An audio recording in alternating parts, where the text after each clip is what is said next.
Our biggest reflections and takeaways from the Buffalo Bills' big victory to even the record at 1-1, a convincing, much needed statement victory over the Vegas Raiders on Sunday.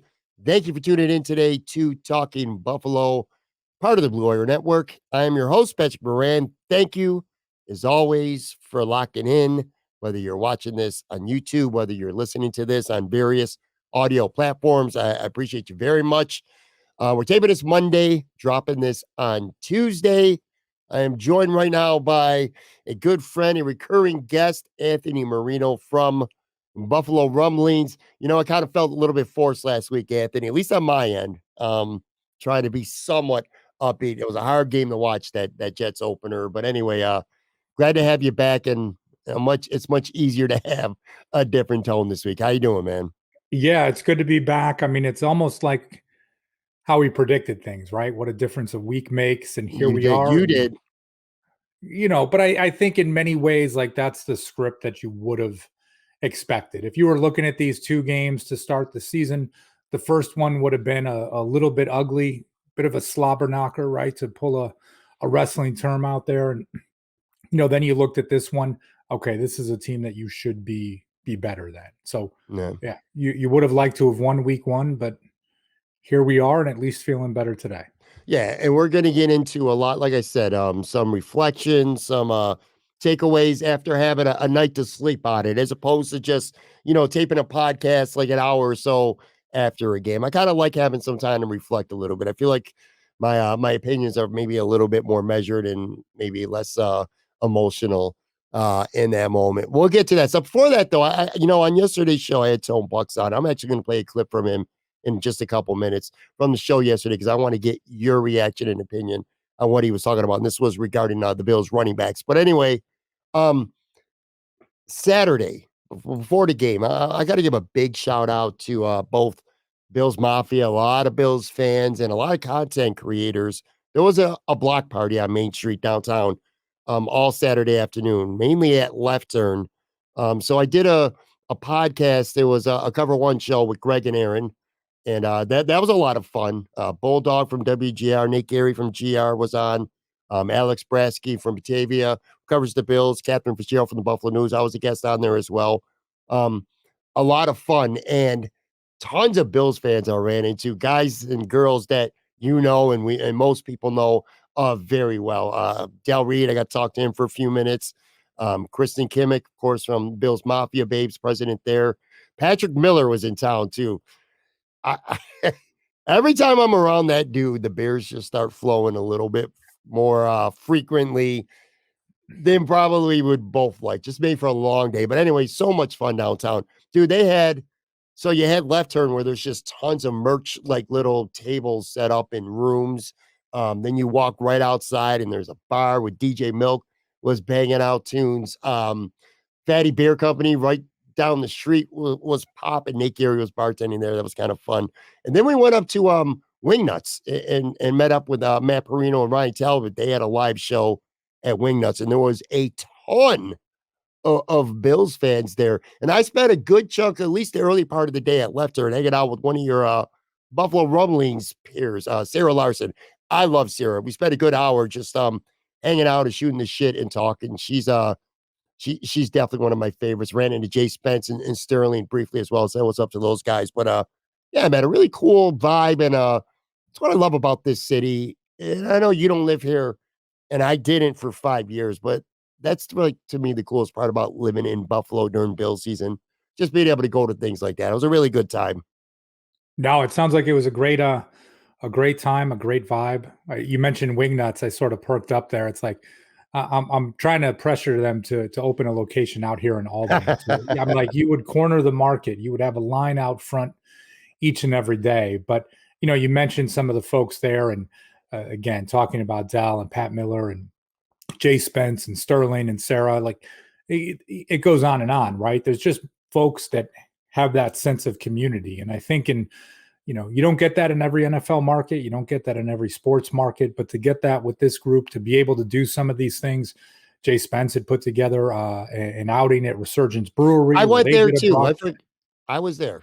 Yeah. So, you pull all those things together to think that so many people coming together for the home opener, like that's pretty special. And it sounds like it was a great time. It was a great time.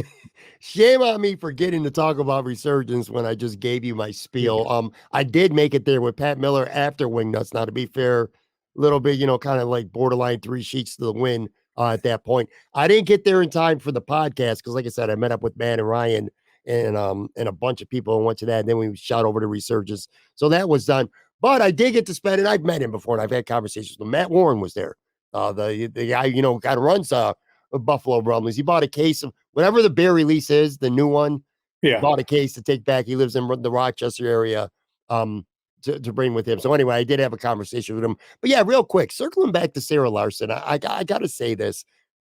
I mean, she does get credit. So I'm not going to say she doesn't get credit, but what she does to me is just absolutely fascinating. And for people who don't know, she's going into her 3rd year now where Sarah goes to every single Bills game, home and away. Now, that in itself is one hell of an accomplishment and a thing to be able to do with your life if you got the time and the money and the job to be able to make that work. That's awesome in itself. But there's a smattering of Bills fans who do that. The difference between Sarah and all the others is that everyone else lives in Buffalo or the area at least. So, Yeah. and 8 or 9 of these games on the schedule are a home game where Sarah has one home game per year. She lives in Florida near Fort Lauderdale. The Miami Dolphins game is there like one home game where she doesn't have to hop on a flight or have to take a very long ride somewhere. Every game in Buffalo is a road game in terms of travel for her. So she comes up to all the games. Just a sweet person, really knowledgeable with football. I love her, man. And it was like I said, it was a really good time. I'm amazed by what she does, her dedication, to this team, going and traveling as much as she does. Crazy in a good way. No, it's remarkable. I mean, you just think of the hassle of getting places. I mean, it's just, air travel is not something anybody enjoys these days. And for her to be able to do that going Yeah. on 3 years, that is pretty remarkable. Yeah, it really is. It really is. So anyway, all right, let's dive into Sunday's game. I want to start, and there's so many positive things where we can and we will hit on today. And we'll get to a lot of them, but I actually want to start with the running backs. I thought that the running game was stellar on Sunday, and it wasn't just one guy, it was 3. Here's what I want to do. I want to set this up because I want to get your reaction afterwards. I got a clip from yesterday's show. Tone Pucks was on with me, and a lot of people don't even know who Tone Pucks is. He's not really on Twitter, or he barely is, I should say. He doesn't have any follower on Twitter, so most people don't really know him, but it's one of my favorite sports guys, somebody that I've known for 35 years. I grew up with him. Anyway, he had a take on the Bills running back usage on Sunday. It's about a good 2.5 minutes. I want to play this, and then when we come back from that, I want to get your reaction and your opinions on what he was saying. So let me play this clip from yesterday's show, and then we'll be right back. Loved the running back usage today, man. Yeah. Those stats that you rattled off, all right, for running the football. We may have had, days like that over the course of the last few years, but how many of those days were a product of probably, 60 to 80 of them being by way of Josh? Yeah. All right. Not the case today, man. We had our main back go over a buck. Yep. And unlike last week, when I think something that we weren't terribly critical of, or anybody was terribly critical of, maybe they felt a little surprised by it. I know I did, but it was the primary usage of Cook. You know what I mean? Like, it was a lot of James Cook. And today, whether or not, it was built in and something that they wanted to do going into the game, but today it wasn't that. All 3 guys, all right, all 3 that I think we like a lot, had roles, all right. Cook goes for the 100. The other 2 both get touchdowns that mattered. Yeah. All right. They got touchdowns that mattered. They got yards that mattered. They weren't bullshit garbage time yards. Right. All right. After they were already up 30, and it was like, all right, let's bring now we're going to spell James Cook, bring in, Latavius Murray. And that's where Murray goes and gets his 10 for 35. Nah, it was during the course of the game. All right. When things still mattered, Latavius Murray was huge on that, albeit very short drive, to get on the board. And then Harris, had very meaningful snaps in very obvious Harris type, places on the field.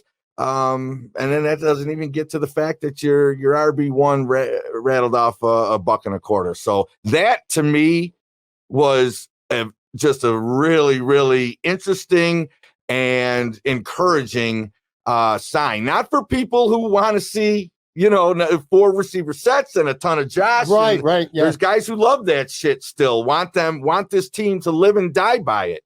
But man, if you're going to carry the 3 of them, and all of them seem to have roles and still, some tread left on their tires, man.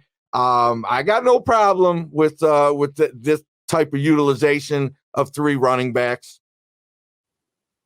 All right, so that was Tone Plugs from yesterday. Talk about the Bills running backs. Ran for a $183 on the ground, 228 yards total from scrimmage of offense. I want to get your take on that. Just the usage of all 3 guys and the Bills having an efficient running game and maybe not having to rely on chucking it all over the place. Although Josh did throw for 37 times as well. But what's your take on that? No, I enjoyed it during the game yesterday, and I agree with what Tone said, even looking back to week 1. I thought the Bills should have used Latavius Murray earlier in the game against the Jets, right? Because 6'3", 245, like that punishing back when – the way that game script was, it seemed like he would have been a bit more fitting than James Cook last week. Again, hindsight 2020, everything that was going on. But to see it yesterday, I mean, one, you've got guys like Harris and Murray that can catch the ball out of the backfield. So it does not make them one-dimensional, but they're certainly different than James Cook. Cook was great yesterday. That was fantastic. But, even early on, you see that run on first down, that run on second down, that first possession where the Bills went 3 and out. And you start to scratch your head a little bit of just like, okay, are we doing this to just kind of establish the run, for lack of a better term? But right, like just to kind of get going into the game. First drive obviously did not go well, but then you saw it just as things started to chip away. To have those physical backs, and Harris and Murray, again, are those 2. I like that element to the team because honestly, it's less of Josh Allen having to take those big hits. And you've got these bruisers that can do that for you. It felt to me like later in the game, James Cook just had a lot more juice. Maybe just Murray and Harris not just being productive and having a role, but just also keeping Cook a little more fresh. I just kind of felt like, of course, the Raiders at that point might have also just been defeated and running for the bus, but it just felt like he had that extra juice. He did a really good job of getting to the outside, didn't really need a lot of blocking for holes, which kind of leads to the next point, Anth. I'm pleasantly stunned at how good the Bills' offensive line is, and it needs to be said. Going into this game, I asked Tony this yesterday. I'm going to ask you this, and we kind of spent last week kind of lamenting still over the Jets game. We spent a little bit of time talking about the Raiders, but not a whole bunch. But I feel like if I were to ask you going into this game, what besides the Bills shooting themselves in the foot over and over again could lead to the Raiders beating Buffalo? I'd be willing to bet one of your first answers would have been a superstar player like Max Crosby just taking the game over, right? Oh, certainly. I mean, listen, there are guys that can be game wreckers in the NFL, and Crosby is certainly one of them. And you talk about the Bills' offensive line underperformed in week 1. Spencer Brown is an easy target, right? When we talk about performance, no matter who he's going against. And to his credit, he stepped up as big as anyone did during the game on Sunday. And, hey, maybe the team did a little bit, having, Dawson Knox give a little bit of help here and there, chipping, but hey, it worked. And even when Brown was with him one-on-one, he did a good job of helping to keep the pocket clean. And I think to that extent, the game script worked, not just from the running back standpoint and what they were able to do, but right with Josh Allen not holding the ball too long, because listen, someone going up against someone like Crosby, you can only keep them at bay for so long. Sure. Same thing last week. You talk about that Jets defensive line, like you can only hold a pocket for so many seconds before there's eventually going to be a breakdown. So yesterday, everything really seemed to work. And again, a big credit to Spencer Brown. He takes so much abuse from fans when he doesn't play well. And it's, it's kind of the nature of the beast, right? In the position that you play. But he deserves all of the kudos from Sunday's game. I'm looking forward to looking at the all 22 later on when it's available, and also kind of checking out the PFF player grades. I'd be stunned if I don't see on film and graded that this might have been, considering who was in front of him, maybe Spencer Brown's best game of his career. If it's not the best game of his career, it's one of the most encouraging signs. Sure. Because again, just Max Crosby's a guy who can make life hell for you on any given Sunday. There's only a handful of pass rushers in the league who have that ability, and he's certainly one of them. And I also want to give credit to whatever combination it may be, whether it's Cromer, whether it's Ken Dorsey. There was a lot of help too. A lot of chipping with Dawson Knox or Kincaid. I noticed. I don't know. I have the snap counts in front of me, but I know Quinn Morris got some looks too. And primarily that was to line up and help block and make sure that Max Crosby didn't rule the game. And the whole offensive line played great. Want to hear a fun fact? Not one penalty on the offensive line for the entire game. Torrance got called for holding, but it didn't count. It ended up being offsetting foul, so the play didn't end up counting. That aside, no false starts, not from the line. Kincaid had one, but no false starts, no holding penalties, blocking in the back. It was just a really good game from an offensive line. And kudos, one more thing, Connor McGovern. I thought he was a disaster against the Jets, and he was graded even worse than I thought he would be. I thought he played very well, as in addition. So a really, really good outing for the offensive line. I thought that was big. No, and everything came together. It fit with the game script. Again, right? I'd like to look at week one and just say that's a little bit of an anomaly, right? One of those days where things just were not working right. And this was more of what it should be. The game plan was in place. The offensive line did what they were supposed to, and everything else after that worked, right? Yeah. Relatively quick passes from your quarterback. The running backs got going. All three of them got involved. If the offensive line isn't doing what they're supposed to do, none of those things really work. Right. And this week it worked. And, and again, at home, emotions will be high. It was loud at Highmark Stadium. It would have been easy to be a little bit too up, to be a little bit too amped. And they did a great job. Yeah. Should we talk about Josh Allen at some point in this podcast? It feels good to be able to have things to talk about on a positive side that really had very little to do with the quarterback. The running game's great. The offensive line plays great.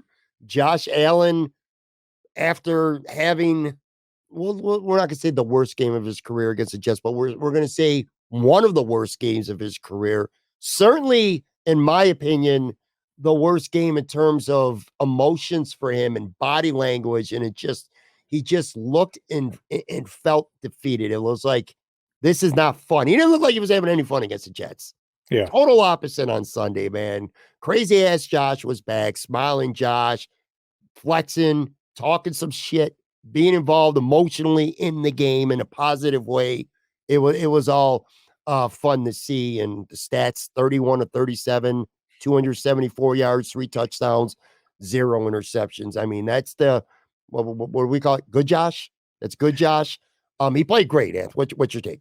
Yeah, he played great. And it's interesting, too, because you do hear some folks after the game and even talking the day after a little bit of just like, oh, they were really reining him in. And it's like, yeah, maybe a little bit, right, with certain things that they were doing. And you say, oh, taking what was given to you. But, what do we use the term? Arm arrogance when it comes to Josh. Mm-hmm. That touchdown pass to Khalil Shakir, the touchdown pass to Gabe Davis.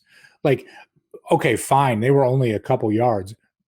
There's like 2 people on the planet that can complete that pass, right? That can make that movement with their body in a pocket that's sort of collapsing, look like you're going to take off running, take a step back, and as you're moving backwards, fire a dart to Gabe Davis, right? So it's not always of like, oh, let Josh be Josh, where he's hurdling people or, airing it out 75 yards down the field. Sometimes it's just a little bit of seeing something that nobody else does. And he was on. I mean, heck, and again, you go to yesterday, first series, right? 3 and out, 2 runs to Cook. Allen gets flushed out of the pocket, doesn't see Diggs, runs out of bounds. You're just like, okay, I guess at least he didn't try to do something stupid, but immediately you're thinking to yourself like, oh man, is this going to be that type of a day? Well, what, he completes his first 13 passes in a row. I don't care what's going on, how long the completions are, 13 for your first 13. That says something. And he was dialed in and he looked good. Also, the throws you mentioned, I saw the replays. I appreciated it even more. Like, he kind of stopped and was flat footed, and the guy was barreling in, and he hit him. Another throw, he threw one to Diggs where he literally made a full throw, like then held the ball back and then cocked it and just saw Diggs open and made a perfect throw to him.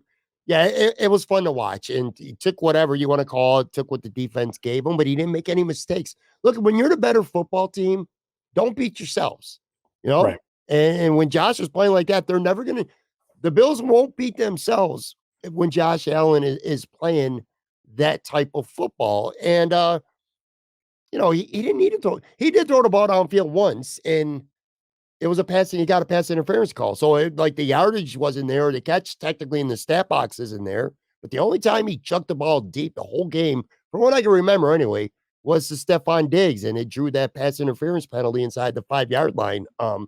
Slung a nice pass, a 19-yarder to Gabe, who we're going to talk about in a few minutes, and that was on a free play.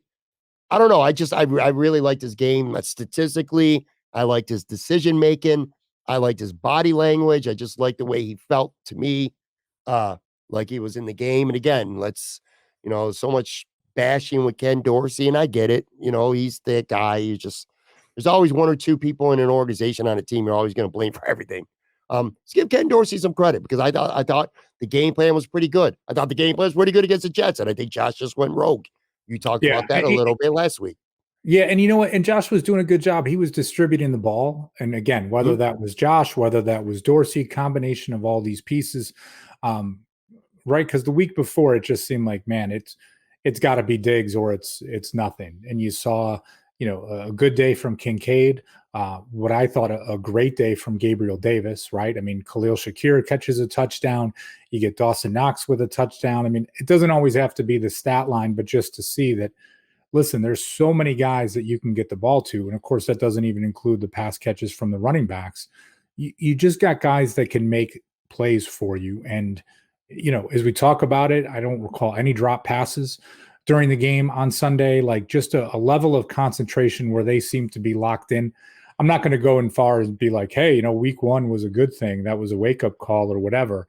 But there was a different level of focus that came on Sunday afternoon, at least from my eyes. And, if that's what it took to ground you a little bit, maybe they'll be better for it in the long term. You might be right, though. Maybe you're not willing to say that, but I think that's not wrong to feel that maybe long term, what happened in week one ends up being a good thing. Maybe Josh definitively learns that he's got to kind of like, quote unquote, stick to the script at least a little bit and not go rogue. Or you used the Ted Lasso reference last week about, the memory of a goldfish, having that. Sure. Maybe that was that embarrassment in primetime football in front of the world was a lesson that he has to take away that might long-term benefit. You mentioned receivers not dropping any passes, and I agree. I can't remember any drops as well. Here's another fun thing about the game on Sunday. Now, there was one play where it was a penalty, so it didn't count, where the pass would have been intercepted, but it was a penalty on the defense. Aside from that, sometimes stats can be misleading. There's a lot of luck involved. A lot of times, corners or safeties, linebackers, they'll drop easy interceptions. So you don't end up seeing that when you look at the stat box after the game. I don't think I know. Josh didn't even have an interceptable ball. Like, there wasn't even a pass that a Raider got two hands on the ball and you're like, oh my God, he should have had that. You know what I mean? If you're a Raiders fan, he wasn't even throwing balls that were like even interceptable. You know what I mean? Yeah. I like that. Well, and like you mentioned before, the shot that he took to Stephon Diggs drew a pass interference. I mean, it was blatant, right? I mean, it was one of those things where you're just like, hey, yeah, if you're going to take a shot, that's okay, right? It's along the sideline. You're not throwing into double coverage. Like, Diggs had enough of a step that you can do that, and things work to your advantage. So it's just nice to see, right? I mean, you can take a step back and say, like, God, this is what it's supposed to be, but it actually was. And Feels nice. It does. And by the way, I'm so happy with Sean McDermott. Sunday, his hat that he had on the sidelines, I actually had to go out and get that on Sunday. And if you're watching on the video side, I got it sporting on the show today. You mentioned Gabe. Before we get to a break, and then we'll talk some defense and get to our finish the sentence segment that we do every episode. Yeah, look, I was singing Gabe Davis's praises all summer long. I think I even had an episode titled Gabe Davis's dominating training camp. I thought he looked better at camp than I've ever seen in terms of not just running long, catching the ball, but his hands looked really good. His route running looked good. He was catching a lot of slants over the middle, moving the chains. Talked about that a few times. Didn't really get opportunity against the Jets. It was one of the things that I was probably most pissed off about from that opener. But he was a focal point in this offense in week 2 against the Raiders. And man, oh man, did he ever respond. 6 grabs, 92 yards and a touchdown. A really good touchdown, a tough catch to make in the end zone on a great play by Josh. Like you said, he made a great hands catch on that 19-yard free play, so to speak. Just caught a couple balls that were tough catches, and he caught the ball and he got down and he got some tough yards after. Like really physical. The big play near the end of the game as well when he broke free. It was a great game from Gabe Davis. And as much as I love Diggs, and he kind of goes under the radar when he has games like yesterday, which he was really good in the running game and stuff like that. But Gabe Davis playing like he did yesterday, to me, makes this offense its most lethal. No, it's when they are at their best. And we've talked about it. I'm still at some point expecting a contract extension for Gabe Davis. I hope that it comes soon enough. And, and that was one of those games too. It was a great game for him, but again, not one of those eye-popping like video game statistics. Like the expectations last year were just so off base. 6 catches for 92 yards. That's, not to say something you expect every week, but it shouldn't surprise anyone that Gabe Davis put that game together yesterday.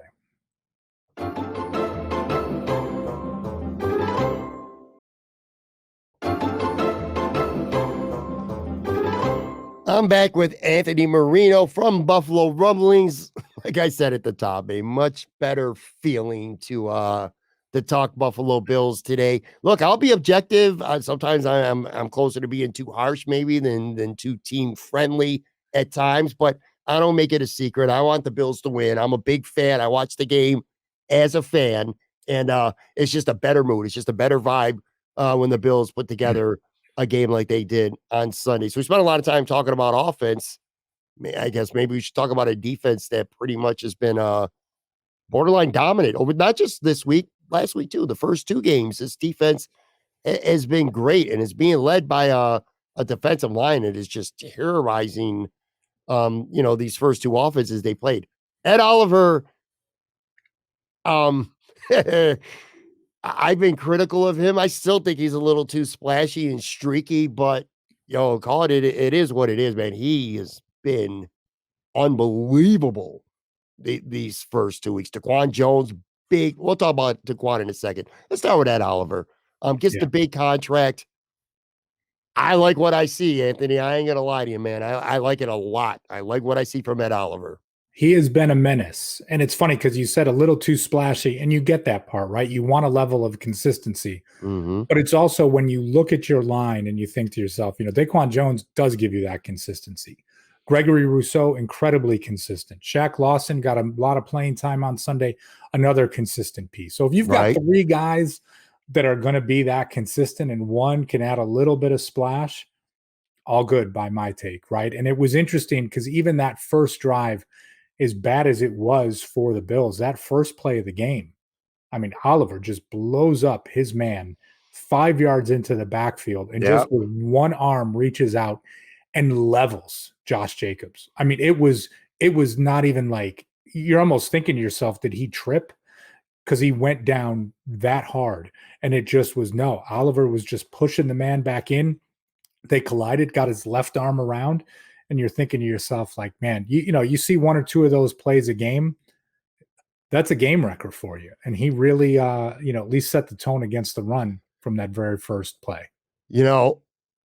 Going back to the podcast that I did on Saturday, the pregame podcast with the guys from Cover One, and I was sitting next to Bulldog when they were going through and asking for everybody's predictions. And Bulldog said I'm paraphrasing him, but only a little bit. He predicted that there were going to be a ton of callers on the radio post game calling him to talk about Jacobs having a buck 50 rushing in a 2-touchdown Bills victory, meaning he thought the Bills were going to win rather comfortably, but the story, the bright spot for the Raiders would be the success of Josh Jacobs. Dude had -2 rushing yards for the game. He didn't even have 0 rushing. He didn't even get to the positive side of the rushing yards. That's how great the Bills' run defense was on Sunday. Greg Rizzo, again, stats can be so misinterpreted. He doesn't have a sack through 2 games, but find me a better defensive player on the Buffalo Bills through 2 games than Greg Rizzo. He missed the sack by a half yard. He get the guy fell forward for a half yard, Garoppolo, but setting the edge, getting to the quarterback, just making plays, disrupting things. Greg Rizzo has been, we were calling him a potential breakout player in year 3. Throw the stats in the garbage because he's been a breakout player so far through 2 weeks for the Buffalo Bills for me. I love when you talk about Greg Rousseau every time, because I remember back at the end of the 2021 first round of the NFL draft, 1:00 in the morning, recording with you. And you were so like, what are we doing to Greg Rousseau, this and that, all these pieces, like all of his sacks, they weren't this and that. And, and just being like, so now to hear you into year 3 and each and every time that we get a chance to talk about him, to hear how this guy has made that jump. And listen, I'm busting your chops, right? But you go through. Oh, you're right. Draft.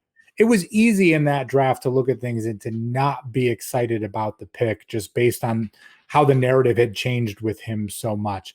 And now here it is, and just this guy, 6'7", just a beast. And I think he did get credit for a tip pass on that first interception that went to Terrell Bernard, like with the huge long arms that he has. Just it's funny how Greg Rousseau and Terrell Bernard combined for a great play on Sunday. I'm guessing we'll talk about him in a little bit too. But, when you talk about a guy to bring an element to that defensive line, because we already know Ed Oliver's a little bit undersized, that's fine.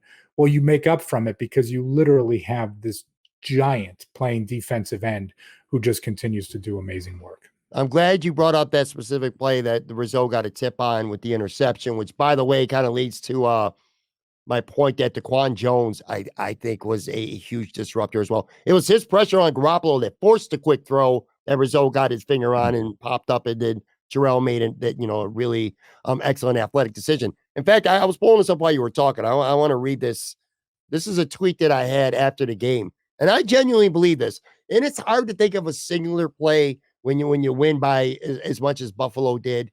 But to me, this is the play that really turned the game. And for that reason, I thought this was a player of the game, or the play of the game, I should say. Let me read this. This is my tweet from Sunday. For me, the singular play of the game was first quarter, Bills down 7-0, and DaQuan Jones' pressure leads to a great interception from Terrell Bernard that settled down Buffalo after opening Raiders touchdown and subsequent Bills 3-and-out. Bills looked shaky early. Then that play happened. So the Raiders go down the field. They score. Bills 3-and-out. You talked about earlier. The 2 runs, Josh running out of bounds. Boo Birds even out a little bit. You heard the boos at the stadium. They punt. Raiders get the ball. Like, oh, man, what's going on here? And then that play happens. DaQuan and Rizzo, Bernard all make plays, and it leads to an interception. Bills tie it up. And then that's the Buffalo Bills team that we've come to know over the last few years. That was definitely one of the, if not the biggest, certainly one of the biggest plays of the game, right? Oh, certainly. I mean, up until that point, the game felt a little uneasy, right? You said you heard the boos in the stadium, and it's just to that point, and kind of to what you made earlier too. I mean, it is a game of inches. Like, hey, that ball gets tipped. If Bernard doesn't catch it, or there's a little bit of a scrum and it falls to the ground, it would have been nobody's fault, right? He made a nice play on it, but that just completely shifted the momentum from there. Bills go down, they score, and the game never felt like it was in doubt after that play. Let me talk about Terrell Bernard for a second. I'm going to give myself some credit here, because so many people, when you don't like a player, you will double down, you will triple down, you will always look for the negative thing to find in that game to just make yourself seem like you're right. I despised the thought of Terrell Bernard being the starting middle linebacker for the Buffalo Bills. I think he's undersized, and still is undersized. But anyway, he didn't play in the preseason. He didn't win the job. Tyrell Dodson and Bale Inspector lost the job. I still feel that way. But as critical and as harsh as I've been on Terrell Bernard, I thought he played reasonably well against the Jets. And I thought he played really good against the Raiders. That wasn't an easy interception. That wasn't one of those, the ball's tipped and here it comes and right into my arms. He had to go get it. It was a great play. It seems like he's shooting gaps well. We'll watch the film this week and look what the grades are, but it seems like he's doing a really good job in pass coverage. I mean, the Raiders didn't hurt him with, a lot of over the middle passes. I think Terrell Bernard is earning his keep. Let's just say that. I'm still worried about him against some teams that are going to be able to run the ball good and just get a big guard on him and maul him. But in fairness, to be objective and fair, I think Terrell Bernard has been more of an asset to the Bills right now than a liability so far. Well, and it's, listen, as a young player, it's given him the opportunity to play through some mistakes, right? And you saw some of that early on against the Jets last week. But that's okay. I mean, he's doing what he's supposed to do, right? And that, I mean, you get the splash play with the interception yesterday. That's great. That's a big plus. And listen, I'm not going to be one to be like, oh, let me compare him to Tremaine Edmonds. But over the years, one of the biggest criticisms that Tremaine Edmonds would have would just be like sometimes those interceptions falling through his arms, right? Not being that guy that was very sure-handed. Something might hit him and drop to the turf. So you see that with Terrell Bernard, and you're like, okay, maybe this is a little bit different. Maybe there's some things he's not going to do as well as Tremaine Edmonds did, certainly, but he might bring a different element to the position. And at least through 2 weeks, it looks like it's been pretty solid, despite, I can make fun of you, but like all of our reservations around him being in that position, like seeing how he does, and so far so good. Hey man, right tackle, middle linebacker, the two positions where, not me, almost everyone's been most critical, or at least skeptical, I should say, pessimistic a little bit going into the season. At least on Sunday, I thought both were actually positions of strength. And his linebacker battery mate, Matt Milano's so good. He's almost to me like the Stephon Diggs of the defense. He's just so good that you find all these other talking points that we talk about, with Josh and the running game, the offensive line, this and that. You almost take for granted just how good he is. That interception, he just literally took it from Jacobs' hands. I just love it. It's on pace for 17 picks too this year, by the way. I have no idea how he made the interception. I mean, still, even looking at the replay, watching it a couple of times, it's just the timing, everything. And again, it's not that Jacobs is this, a water bug type of receiver where you could just see Milano overpowering him. Quite the contrary to that. Matt Milano is so good. And again, we're talking through 2 games, so it's a limited sample size. But there was part that you could look at things and say, how is he going to be without Tremaine Edmonds? Mm-hmm. Right? Edmonds was, again, not a fan favorite in many ways, but you're thinking, now you have this different component. You don't have somebody next to you that's 6'5" with an 80-inch wingspan that can, cause havoc in a different type of way that allows you to do what you do. And at least through 2 games, he looks every bit as good as he ever has. Yeah, I'm continuously impressed by Matt Milano. Like I said, him, Stephon Diggs are just 2 guys. You got so many, things that could go one way or the other, but those are just 2 guys that are as reliable as it humanly gets. Anything like for you, like takeaways that maybe we didn't really talk about? You did mention Kincaid. I didn't have him in any of my notes. 5 catches for him. Certainly looks the part. I like what he did out there. Yeah, I think the only thing we didn't talk about was just, really Stephon Diggs, right? Which, you still go through, and what was it, 7 catches? I mean, it wasn't a big game. You talk about the pass interference. Certainly that was a huge get that does not show up in the stat sheet. But I mean, here's a guy that it's just, I was impressed that they weren't just forcing the ball to him too much, but here he is with 17 receptions through 2 games, like just as reliable as they come, and almost to the point where it's like, gosh, do you almost feel that he's not that you take him for granted, but almost a little overlooked, because it's just, he gets open so often. and I don't want to say effortlessly because there's so much effort that goes into it, but it just looks effortless when he is Yeah. out on the field. And it's just for all the time we spent talking about it in the past, it's great to see him having such a fantastic start to the season. 17 catches in 2 games. Not a little bad start to the season. He's got to go between $160 to $170 receiving yards and a touchdown. Yeah, a lot of 12 personnel again. I don't know how much. I don't have this, again, I don't have the numbers yet as we're taping this. But yeah, a lot of 12 personnel for the Bills. It seems like that's going to definitely be a thing. In terms of worries, only 2 things I wrote down. I'm a little bit concerned. It didn't materialize enough, but the secondary is at least a mild concern of mine right now. Benford did some good things, but got beat a couple times. He also got away with what absolutely should have been a long pass interference penalty. Completely got away with that. You got to admit that. I was like, yo, look at the team. Like, I still have no idea what happened. I like what happened. I you know what I mean? Like watching the game, it's just what part of you looked at that and said, I'm picking up this flag? I don't understand. It went from he caught the ball anyway, and it was pass interference to there's not pass interference, and then it was ruled not a catch. I was like, whoa. If I was a Raiders fan, I would have been losing my shit. But anyway, yeah, Christian Benford looked a little susceptible. Trey White didn't get beat bad, but again, let me say this too. Devontae Adams is one of the best goddamn receivers in the world. He's going to make Benford and Trey White and Sauce Gardner and everybody look stupid at times. He's just too good not to. So again, let's have some context with this. But yeah, I'm still a little bit concerned about the secondary. And I hate saying it. I am, if just one person I am concerned about at this point, it's Jordan Poyer. He came up in some run support, did a couple good things. But man, it's just, I don't know what it is. And maybe the age, it's just his feet feel heavier. Like the speed just doesn't seem to be there right now. And we're going to find out soon because teams are going to catch on this and they're going to test them. Well, and a couple of thoughts related to that. I mean, one, when you were making the point about Devontae Adams, and Sal Capaccio from WGR says it all the time. The guys on the other side are getting paid too, right? Yeah. So it's like it's not that you're going to give up some plays. You're not going to have this perfect defensive performance that comes through. And I try to remind myself that even during yesterday's game, a couple of times with Benford seemed a little bit out of position. One time where he slipped and gave up a catch to Devontae Adams, where it's just like, okay, they're not gonna skunk them on offense that they don't get any catches or nothing happens here.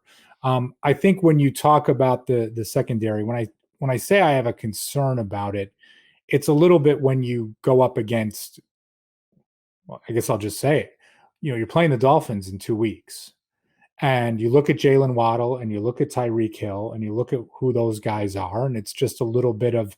Not to say that you're going to put too much stock in a regular season game, but those 2 guys are going to put up some numbers. They always do.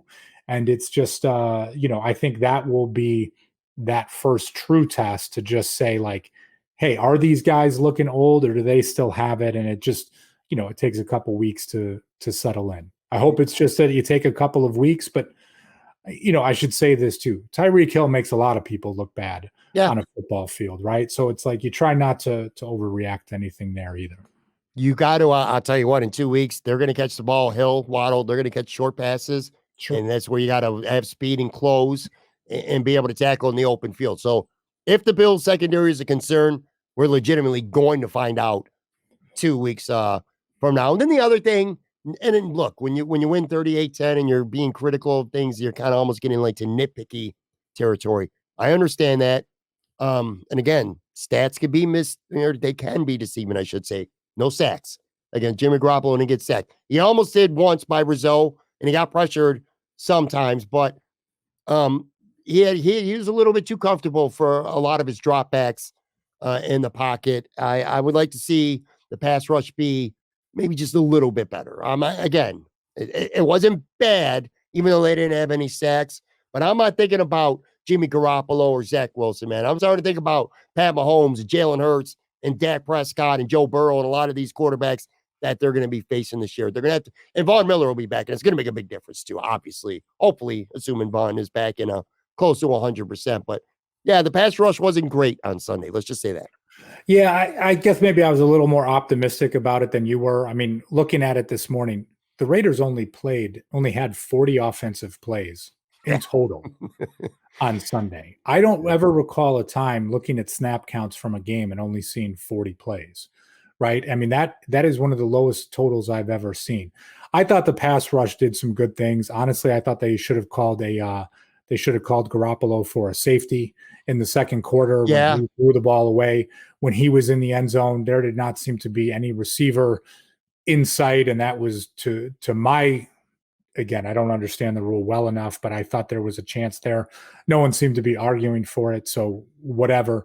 But I thought there was enough pressure that was put on him, hands in the air, that he really didn't accomplish much other than that first drive of the day. I mean, you can't say like, oh, you take that away, but you remove that first drive and the last drive where they're just getting some garbage runs. I mean, it was like 100 yards of total offense. Like, yeah, I was good with how they played. All right, I'm going to take a real quick break here to let local wrestling fans know that on Saturday, September 30th, Buffalo Championship Wrestling presents the Big Fall Bash. This event takes place at the Arlene Mahalu Community Center, located at 82 Harrison Street in Buffalo. Event starts at 6. Doors open at 4:30. On the slate, current NWA star Aaron Stevens, formerly known as WWE superstar Damian Sandow, will be there meeting fans and signing autographs before the event. In action, you'll see BCW, WNY Heritage Wrestling champ Rockstar Robbie Vegas, the new NWA World's Heavyweight Champion EC3, Mad Dog, the Calamity Delson Alexander, the tag team of the Buffalo Bad Boy Brian Jennings, and Bulk Nasty, Invincible Vance Valor, and much more. For tickets and info, be sure to visit bcw-wny.com. Again, that's bcw-wny.com. And follow Buffalo Championship Wrestling on all social media platforms at BCWWNY. All right, before we finish up with our regular finish to set this segment, real quick here. I like when it's only Tuesday, when this drops Tuesday, YouTube will be available on Monday night. When it gets to this point of the week, I'm still in the mode that I'd rather kind of enjoy or lament the Sunday game as opposed to spending too much time looking forward to whatever is coming next. But Washington, I'll tell you this, maybe a couple of weeks ago, and then you look at the schedule, like this is a cake game. This is an easy win. Washington's 2-0, man, and they came back from 18 down to beat Denver on Sunday. This is a pretty formidable team with a pretty good defense, man, a pretty good pass rush. So if that offensive line, who looked good against the Raiders, if they look like they did against the Jets, Washington kind of has that similar, a front four that could really hurt you, man, with Chase and Deron Payne, Montez Sweat. There's some good players on that Washington defense. Yeah, there are some good players. I mean, I don't think it's a team that the Bills won't take them lightly, right? And I say that because Ron Rivera is the head coach, and Sean McDermott, we know, truly respects the guys that he's worked for in the past. Rivera and Andy Reid. My only concern with it, honestly, is just like, don't show them too much respect, right? In some ways, like, you have a clear advantage when it comes from a talent standpoint, like, get them down early, keep your foot on the throat, and just put the game away. You don't have to be disrespectful or any of those pieces, but just from that standpoint, just don't show your mentor too much respect. Go out and get that victory on Sunday. Yeah, they sacked Russell Wilson 7 times on Sunday. They got 10 sacks through their first 3 games. So a very formidable defensive line. Brian Robinson Jr. is a good running back. Sam Howell had good stats. Look, you're playing Denver. You're not playing Kansas City or Cincinnati or Buffalo. So maybe I'll hold off a little bit, giving these guys too much respect. But hey, 2-0 is 2-0, man. And Sam Howell's look pretty good. They can run the ball. Be a fucking Bills are 6.5-point favorites right now going into the game. So anyway, yeah, I don't think it's the cake game that maybe some people might think it's going to be, but it's certainly a game where the Bills are going to walk on the field on paper, as the better team. But I'm sure you'll be talking about on Rumblings, you guys, all week long, and I'll get more into Washington starting tomorrow. Let's finish up with our weekly finish the sentence segment. I say it all the time. It's just an opportunity for people watching or listening to get to know a little bit more about Anthony and myself beyond just what we think about the Buffalo Bills or what's going on with sports. Usually I have a graphic up on the YouTube side, but I don't today, so I'm just gonna have to read these off. Scale of 1 to 10. My social media addiction is probably a blank. I would probably say a 7. And Yeah. that's within my own eyes, right? Sometimes if you get on Twitter or Facebook, whatever, there's some folks that literally are tweeting or providing updates throughout the entire day. I am not that guy, right? Sometimes it's like my news feed, or you check in on stuff. So I think it's safe enough to give it a 7. I mean, there's pieces of it that you do for your work, pieces with your family, Sure. and then pieces that are just your own personal. So I'll stick with a 7. I'm gonna go a solid 8.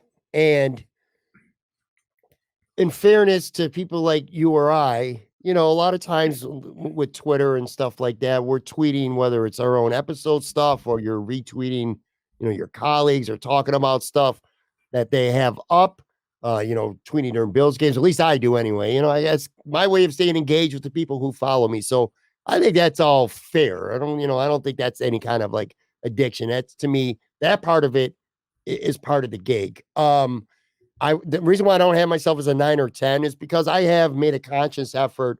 Like if I'm having dinner or a conversation with my wife, or if we're on the porch having a cup of coffee or something, I make it a point to not have my phone, or at least not sit there and look at my phone. So in social settings, if you and I are out having a beer at the bar, I'm not going to sit there every 2 minutes and be tweeting, or, I might take a selfie of us, at some point, or check us in on Facebook, things like that.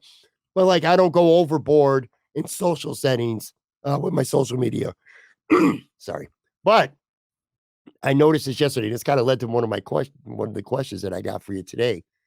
I went to the bathroom, and when I went to the bathroom, I didn't have my phone on me, and I had to get up and go get my phone to go to the bathroom.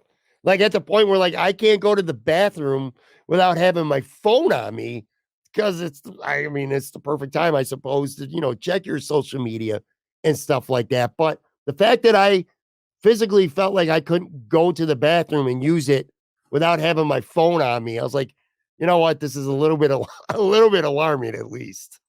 You're safe with an 8. Like I said, I mean, you don't want to be one of those guys like, oh, there's always somebody worse than you, but it's like, yeah, you're okay, man. All right, next one. A streaming service I currently enjoy using the most is blank. Amazon Prime. Yep. It's interesting. It just seems that more and more, and it's not even like I'm really watching any series right now. I mean, there's things I do on Netflix and Apple TV and Disney Plus, but Amazon Prime seems to be more of a go-to between Jack Ryan, The Boys, which is a fantastic series, definitely a bit twisted, but Primo, which we've talked about before on the show, and even just the movies that they've had available, like the documentary Air with, not documentary, but the film Air with Ben Affleck and Matt Damon about Nike and their pursuit of Michael Jordan. There just seems to be better movies that are part of Amazon Prime that I'm finding on the others. So for me, that's been my go-to as of late. I guess I have to ask you for a judge's ruling on this one, because I do pay for it. I get YouTube Premium. Am I allowed to use YouTube Premium? Basically, it's just YouTube, but you pay for it, and you don't get any ads. It's streaming, so sure. I am streaming, and I use it on my TV all the time. It's YouTube for me. In fact, it's to the point now, honestly, Anth, other than say a Bills game or Sabres game or an occasional specific show, I barely watch television anymore. Yeah. I use a lot of streaming services, but for me, I am always on YouTube. I am playing and I've gotten to a point now, and I hate admitting this because I'm an audio guy and not a video guy, but I consume more of my podcast now on YouTube than I do on audio. I still listen to some on audio, like when I'm walking and things like that, or like I said, on the porch, walking around with my headphones, but I watch podcasts now like all the time. I watch Joe Marino's show almost every day. Joe Miller and John, some of those guys at Rumblings Cover One, of course. I watch a lot of podcasts. I watch a lot of wrestling talk shows and videos. Obviously, music. I have some music mixes and stuff. I'm on YouTube probably 80% of the time now when I'm watching anything. Then yeah, that's definitely your choice. I'm still like podcast in podcast form. Every once in a while, I'll do it on YouTube, but traditionally that is whether it's your show, like again Joe Marino or Perino and Ryan Talbot. Maybe I'm looking to listen to something and it's not in podcast form yet, right? They drop it on YouTube first, but I'm just listening on YouTube. I'm not sitting there watching it. So I like listening more. I still maintain that it's better to listen to a podcast. The audio is always better, on the audio side, obviously. But anyway, all right, two more here. An arena or stadium you'd love to see a game at is blank. And this one was interesting. I kind of spent a lot of time thinking about it because, I guess I've been pretty fortunate in life. I've been able to go to a lot of places to see a lot of games. But the first one that really came to mind would just be to go see a game at Cameron Indoor on the campus of Duke University to see a basketball game there. I've been at the facility, but not for a game, not for anything along those lines. And just to be on that campus and think to yourself, like, gosh, I've seen so many games on television. I'm not even a Duke fan in any way, shape, or form, but just a place that is so iconic, a bit of a throwback as far as the facility goes. To me, that was the first one that came to mind. This isn't my answer, but you say that and it makes me realize I think college sports, basketball, football, at least anyway, the atmosphere is better than professional sports. I went to a Notre Dame game last year in South Bend, and holy shit, the atmosphere, as great as it is to be at a Bills game, the atmosphere in Notre Dame is even better. The college setting. I'm a lifelong Yankees fan.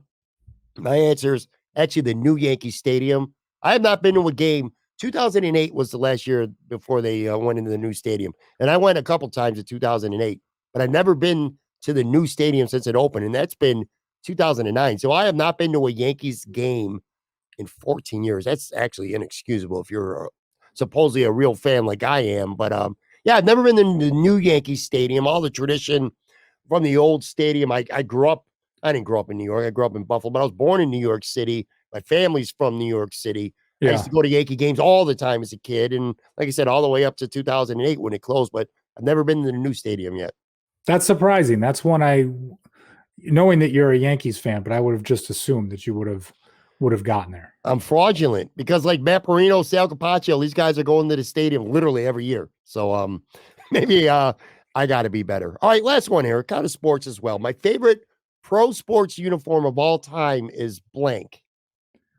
God, I wrestle with this one so much because it's like, growing up, I wasn't so much of a uniform guy, right? And there's some things even where I think back to it now, part of me was going to say like the Montreal Expos because I love the pinwheel hat look that they had, or even, growing up, I was really a huge Cal Ripken fan, and just the old school Orioles hat, right? Again, with kind of the white front and everything that looked with that, so clean. I found myself going to so many different baseball uniforms that then it just became hard for me to decide. And then it sort of clicked in. It just, listen, as a kid really growing up, those formative years during the 90s, just those classic red and black Chicago Bulls uniforms, Michael Jordan, Scottie Pippen, right? And again, it's probably even less about the uniform and more just bringing you back to the feeling of putting on WGN each night, my dad sitting there watching the introductions, Michael Jordan coming out and just being captivated by what took place, but just such a clean look. It's iconic, from the Jordan brand to the sneakers. It just, again, so very impressionable. Would have been easy to pick some other things, but once that thought popped into my head, I couldn't go anywhere else. You know what? I thought that my answer was going to be corny, and in some ways it still is until you elaborated on yours. And then I realized my answer is not corny because it kind of brings you back to a time and place and mind frame of your life. And by the way, I'm really like the Chicago Bulls, that uniform would be really high on my list too. This is the most basic of ones, but the Bills just played them on Sunday. The old school, but the black jerseys, the black and silver with the silver helmet of the Raiders. When I was a kid, I thought their uniforms were so badass. I thought all the guys who played for the Raiders were so badass in part because of those uniforms. And by the way, back in those days, they were badass. A lot of the Raiders. I grew up actually obsessed with the Raiders and asking for Raiders gear all the time for my birthdays when I was a kid. Then I got a little bit older. I'm like, what are we doing here? I live in Buffalo.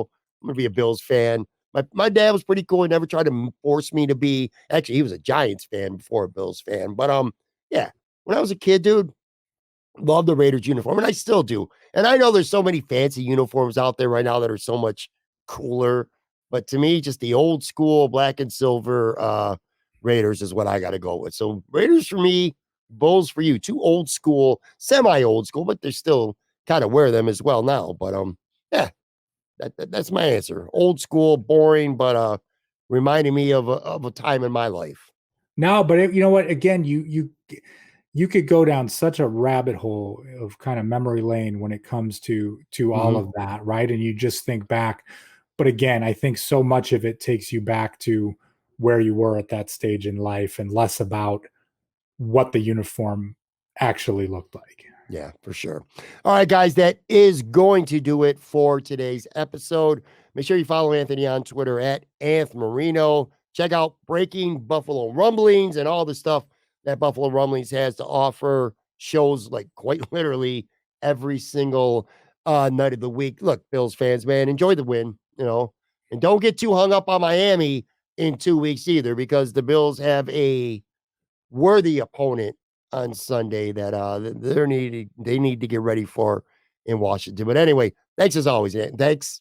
Let me get this right at the end. Thanks as always, Anthony Marino. It's great to have you on, bud. Always a pleasure, Pat.